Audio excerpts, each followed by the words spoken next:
Let's dive right in because today we're literally turning trash into treasure. Seriously, everything we're going to talk about today, every single plant comes from scraps and seeds that most of us just toss in the garbage without a second thought. I'm talking about turning your everyday kitchen waste into a continuous, endless supply of free food. And the best part? It won't cost you a single dollar. If you know exactly which pieces to save, you can create a thriving garden on a windowsill, in a backyard, or even across a few acres.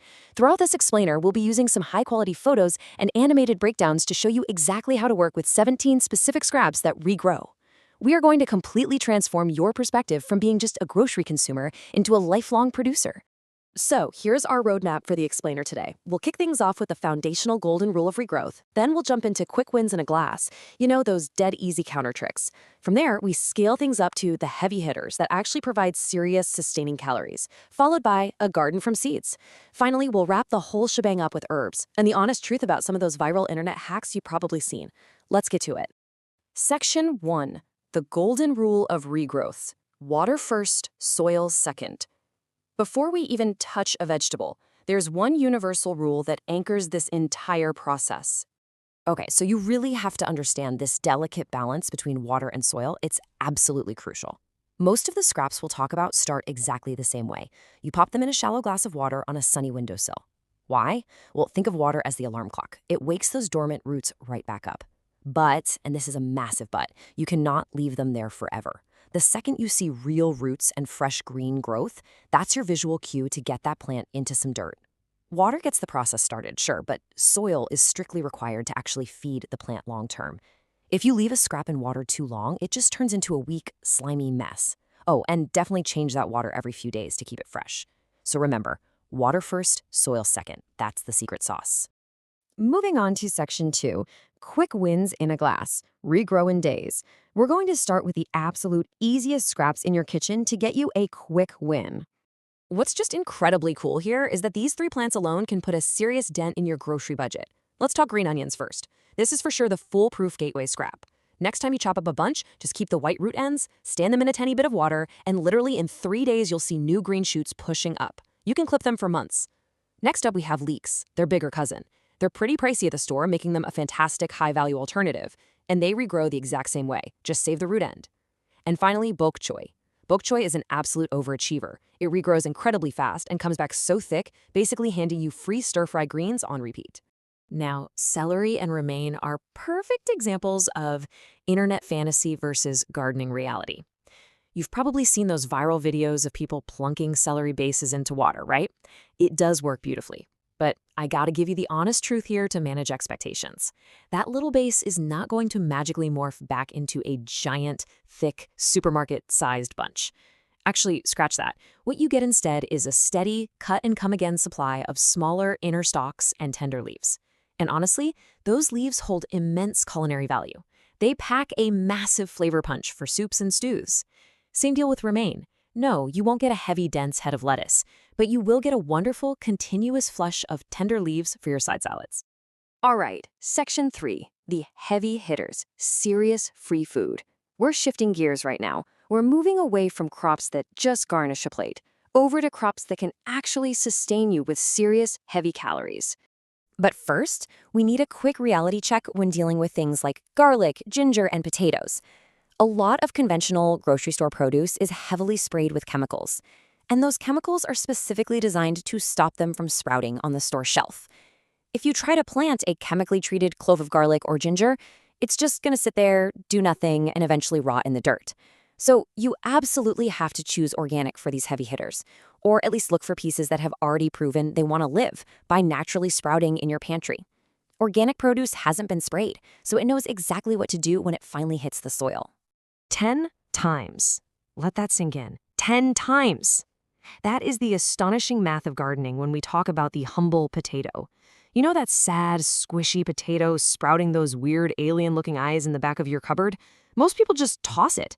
But if you cut it into chunks, making sure each chunk has an eye, let them dry out for a day, and plant them, you unlock massive potential.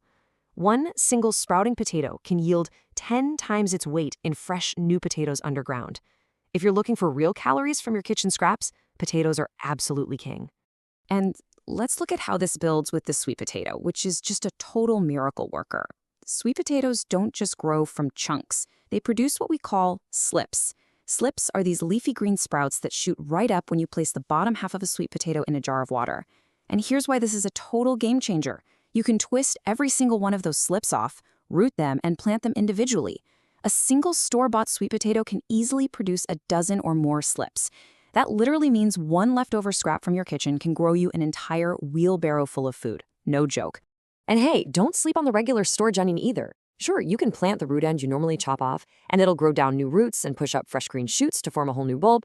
But there's an even bigger secret I want to share, the onion multiplier. If you just let one of those replanted onions flower and go to seed, that single flower head will drop hundreds of seeds. Hundreds.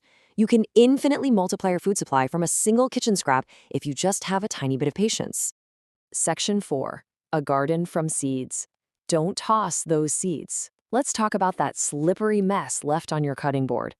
The seeds we usually just rinse down the drain without a second thought are actually an entire free garden just waiting to happen.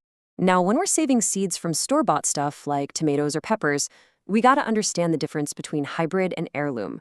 Most grocery store produce is hybrid. So, what does that mean for you? It means if you plant their seeds, you will absolutely get edible food, but the fruit might end up looking or tasting slightly different from the parent plant you bought. If you want the exact same fruit, what gardeners call growing true to type, you need to save seeds from an heirloom variety. You can usually snag those at a local farmer's market. But either way, hey, it's free food. Okay, let's dive into a really quick prep trick. Tomatoes and peppers are total kitchen staples, but you have to handle their seeds differently. Tomato seeds are coated in this little jelly sack. To get a really great sprout, scoop them out and let them ferment in a little bit of water for a few days. That breaks the jelly down. Peppers, on the other hand, they are hands down the easiest seed in the entire kitchen. When you slice open a bell pepper or a jalapeno, the seeds are right there, already dry and 100% ready to plant. No fermenting, no fuss. A single pepper can seed an entire patch. 50 pounds. To put that into perspective, that's like lugging around a massive bag of dog food. When you carve a pumpkin or roast a butternut squash, you always scoop out a handful of seeds, right? Well, that single handful destined for the garbage contains dozens of future plants. And just one of those little seeds is capable of growing 50 pounds of winter storage food. Squash is incredibly productive, and butternut squash in particular tends to grow wonderfully true from saved grocery store seed. That is serious long-term food security just sitting right there in your compost bin. And here is our surprise scrap. Melons. We're talking cantaloupe, honeydew, watermelon. Almost nobody thinks to save these, but they are incredibly easy to grow. The seeds are massive, which makes them super simple to handle, even if you have shaky hands. All you do is rinse the pulp off, let them dry out, and come spring, plant them right in warm soil. They will absolutely take off into massive sprawling vines. Getting free melon vines from your breakfast leftovers? Come on, that's an opportunity you definitely don't want to pass up. Section 5.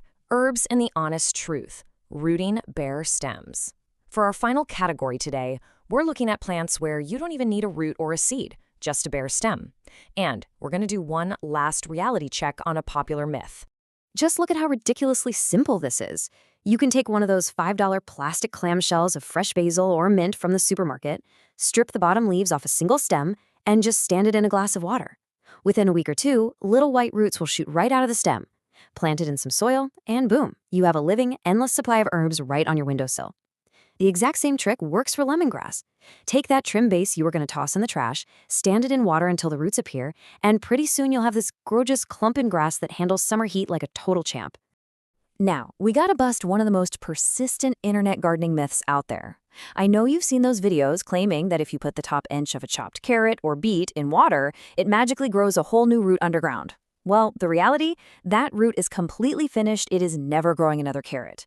But here is why you should absolutely still do it. It will grow a vibrant flush of fresh, edible leafy tops.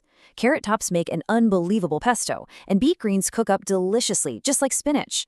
Plus, if you leave that plant for a second year, it flowers and gives you seeds, which will actually grow you new roots. So you're getting tasty greens right now and a whole bunch of seeds for later.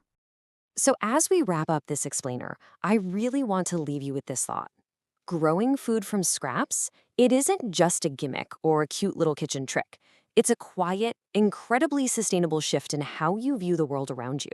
It's a system where the food you have already paid for pays you back a second time.